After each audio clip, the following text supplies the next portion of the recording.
Hallymaw. Our video for today is all about mathematics in the modern world. So we will answer in chapter 4, exercise 4.3. So we have number 1, a data set has a mean of 75 and a standard deviation of 11.5. Find the z-score of each of the following. So our letter A, the score is 85. Okay? This is our given. So, kailangan marunong tayo mag-determine kung ano yung given sa problem. And then, according to the problem, the mean is 75 and then the standard deviation is 11.5. Okay? So, next step, write the formula. Kasi pag merong formula at alam mo kung paano or ano yung mga given, 100% sure na hindi kayo magkakamali sa inyong pagsosolve. So, Zx, yan po yung ang ating formula, x minus mean over SD. So, Zx, so i-substitute na lang natin yung lahat ng given dito sa ating formula. So, ang x natin is 85, right? 85 minus mean, which is 75, over SD equals to 11.5. So, we have Zx. So, 85 minus 75, we have 10. Divide 11.5. So, our z-score is 0.87.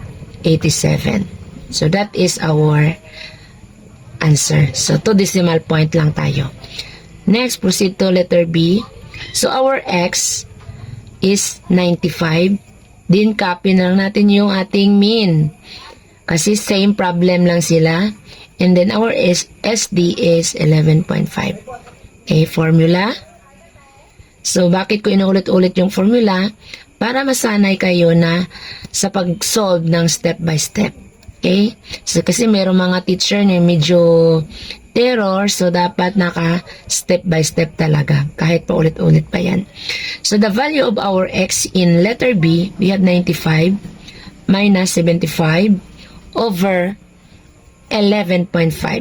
So, 95 minus 75, so we have 20 over 11.5. So, 20 divide 11.5. So, our z-score is 1.74. So, this is now the answer. Okay. Next, proceed tayo sa B. Ay, sa C, I mean. Ang C natin, ang x is 50. Okay, copy the mean. 75. SD, we have 11.5. Okay. So, next formula. Always write the formula. And then x mean over SD. So, we have Zx. So, ang x natin, we have 50 minus 75 over 11.5. Okay. Z sub x. So, 50 minus 75. So, different sign, positive 50 and negative 50. So, we need to minus, then copy the sign of the bigger number. So, 50 minus 75, we have 25. So, copy the sign, we have negative 25.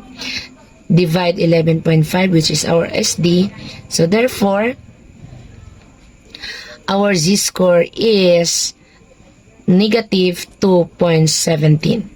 So, that is our z-score. Next, proceed to letter D. Letter D natin, ang x is 75. So, 75. Our x, our mean, same.